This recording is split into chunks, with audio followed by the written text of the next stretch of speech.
Era uma vez um homem que queria que seu macaco aprendesse a jogar xadrez. Porém, o macaco não fazia o mínimo esforço para se tornar um bom xadrezista. A verdade é que tal primata não gostava de xadrez. Seu amor era outro. Seu grande amor, na verdade, eram as EDOs. Mas ao pequeno macaco você pode questionar: o que são EDOs? Bem, as EDOs, ou para os íntimos, equações diferenciais ordinárias, como o nome já diz, são equações, porém, não qualquer tipo de equações. São equações que envolvem derivadas. Daí vem a palavra diferencial. De forma mais detalhada, a letra E é de equação, ou seja, operações com igualdade. A letra D, diferencial, que envolve derivadas. E a letra O, de ordinária, de ordem. Primeira, segunda, terceira, quarta, quinta e assim por diante, certo? Existem vários tipos de EDO. Algumas que eu posso citar, por exemplo, são as EDOs com variáveis separáveis, as EDOs exatas e as EDOs de Bernoulli-Riccati. E cada uma dessas EDOs possui uma maneira de ser resolvida, certo? Podendo elas serem resolvidas de uma maneira específica ou de forma compilada, por assim dizer, usando o método das outras. O que é o crescimento exponencial? Nós podemos entender como o crescimento ou decrescimento acontece. E o economista demográfico Thomas Malthus foi reconhecido por sua teoria, nos explicando que a população tende sempre a superar a produção de alimentos, assim podendo nos conscientizar sobre a taxa de natalidade, que é o número de nascimentos. Para poder utilizar o tempo de Malthus, eu peguei dados do número de habitantes de São José do Rio Preto, fazendo uma comparação da década de 90 até o ano de 2014. Aqui em 91 nós temos 200.083.761. Já em 96 nós temos o valor mais abundante de 384.492. Nós vamos pegar esses dois valores distintos para a gente poder encontrar o valor de crescimento da população, onde PK será 96 e P0 91.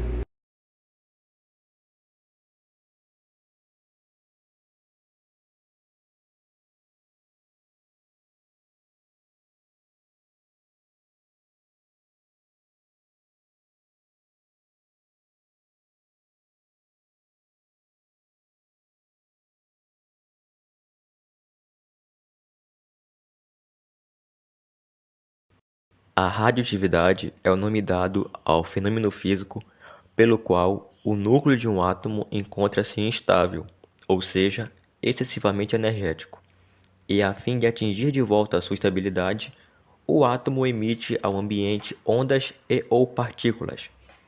A descoberta da radioatividade se deu através de estudos desenvolvidos por muitos cientistas, como por exemplo os físicos franceses Antoine-Henri Becquerel e o casal Pierre e Marie Curie, o físico-químico neozelandês Ernest Rutherford e o químico inglês Frederic Soddy. Os elementos químicos sujeitos ao fenômeno são chamados de elementos radioativos, e quando eles ocorrem naturalmente, são conhecidos de elementos radioativos naturais. Já os elementos radioativos criados pelo homem através de reações nucleares são chamados de elementos radioativos artificiais. E, por intermédio de rígidos experimentos, constatou-se que elementos radioativos, procurando de volta a sua estabilidade, podem emitir ao ambiente três tipos distintos de radiação: a radiação alfa, radiação beta e radiação gama. Esses experimentos também comprovaram que, quando um elemento radioativo se desintegra para alcançar sua estabilidade, ele segue uma razão constante de diminuição de massa atômica. Essa razão constante de perda é conhecida na ciência como constante de decaimento radioativo, e ela é simbolizada com o seguinte símbolo: menos gama. Esse sinal negativo é porque ele perde elementos, ele perde partículas e sua massa atômica diminui. A constante de decaimento radioativo menos gama costuma ser expressa em termos de meia-vida do elemento radioativo, e a meia-vida é definida como o tempo T durante o qual a substância fica reduzida à metade de sua massa original. A geocronologia é a ciência que faz uso da constância da razão de decaimento radioativo para calcular a idade de materiais. Os elementos radioativos usados para determinar idades arqueológicas, como o urânio, o tório e o potássio, decaem tão devagar e tão vagarosamente que são inadequados para determinar acontecimentos muito recentes, ou seja, que aconteceram há apenas alguns milhares de anos. Com base no gráfico da curva de decaimento radioativo do carbono-14, podemos ver que a técnica de datação por carbono-14 é a mais apropriada para acontecimentos recentes, pois a meia-vida dela é de apenas 5.730, ou seja, leva 5.730 anos para que a sua massa atômica diminua pela metade. Bem-vindos a uma jornada através do tempo e da ciência. Hoje vamos explorar a fascinante técnica do carbono-14, uma ferramenta essencial que nos ajuda a entender a história do nosso planeta e da vida sobre ele. Mas afinal, o que é o carbono-14? Bom, o carbono-14 é um isótopo radioativo do carbono que possui 2 nêutrons a mais que o carbono-12, o isótopo mais comum do carbono. Enquanto o carbono-12 tem 6 prótons e 6 nêutrons, o carbono-14 tem 6 prótons e 8 nêutrons, o que o torna instável e sujeito ao decaimento radioativo. O carbono-14 é formado na alta atmosfera, onde os raios cósmicos colidem com o átomo de nitrogênio 14, transformando-os em carbono-14. Esse processo contínuo garante que sempre haja uma quantidade constante de carbono-14 na atmosfera. O carbono-14 é absorvido pelas plantas durante a fotossíntese e entra na cadeia alimentar quando os animais consomem essas plantas. Assim, todos os seres vivos têm uma quantidade constante de carbono-14 em seus corpos. Quando um organismo morre, ele para de absorver o carbono-14. A partir desse momento, a quantidade de carbono-14 começa a diminuir devido ao decaimento radioativo. O carbono-14 se transforma lentamente de volta ao nitrogênio 14 a uma taxa conhecida como meia-vida.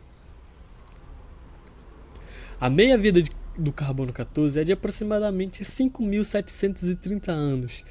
Isso significa que após 5.730 anos, metade do carbono-14 original terá decaído para nitrogênio 14. Este decaimento ocorre de forma exponencial. A datação por carbono-14 é uma ferramenta crucial para arqueólogos, paleontólogos e outros cientistas.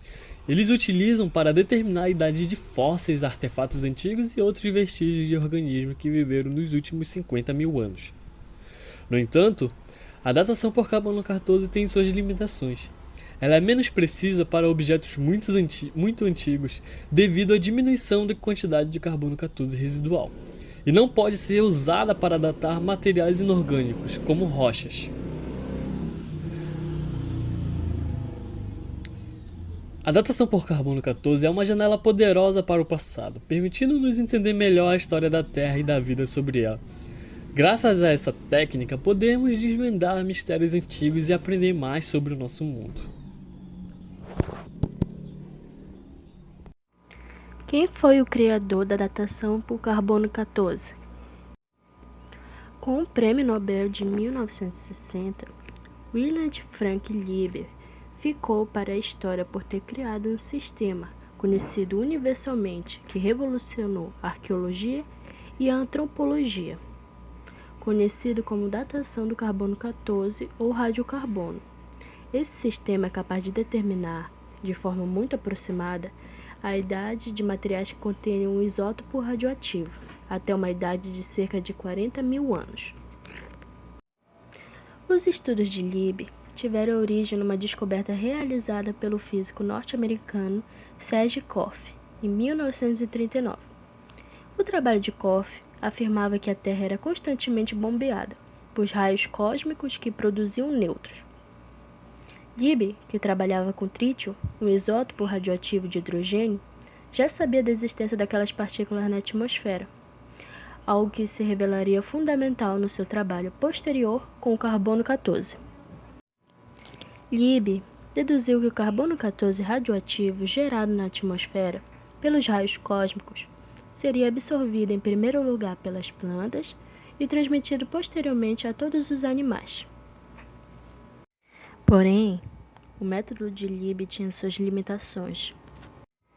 Uma dessas limitações era a contaminação das amostras, ao estudar por outros materiais que também contivessem carbono. Outro dos seus inconvenientes eram os materiais inorgânicos que não podiam ser datados dessa forma. E o maior de todos, o custo elevado dessas análises. A antiguidade também era um inconveniente. É muito difícil datar a amostra com mais de 40 mil anos, pois seus níveis de carbono 14 são ínfimos. O problema é ainda maior se a amostra tiver mais de 60 mil anos, pois os seus níveis tornam-se impossíveis de detectar. A calibração era outra dificuldade. Com a chegada da era industrial, o ser humano começou a emitir muito mais dióxido de carbono para a atmosfera, e que, juntamente com os ensaios nucleares que se sucederam, sobretudo durante a Guerra Fria, fez com que a quantidade de radiocarbono diminuísse drasticamente. Por isso, apesar de ser um método bastante exato, a datação por radiocarbono não é uma solução milagrosa. O ambiente é tudo, e pode ser complicado determinar se existe uma relação temporal entre dois objetos encontrados no mesmo sítio arqueológico. Apesar de tudo, o carbono 14 continua a ser a ferramenta de datação mais rigorosa que os arqueológicos dispõem atualmente. Uma vez que os métodos estatísticos modernos e as bases de dados permitem aos cientistas uma consideração dos efeitos e atividades antrópicas provocadas na atmosfera terrestre,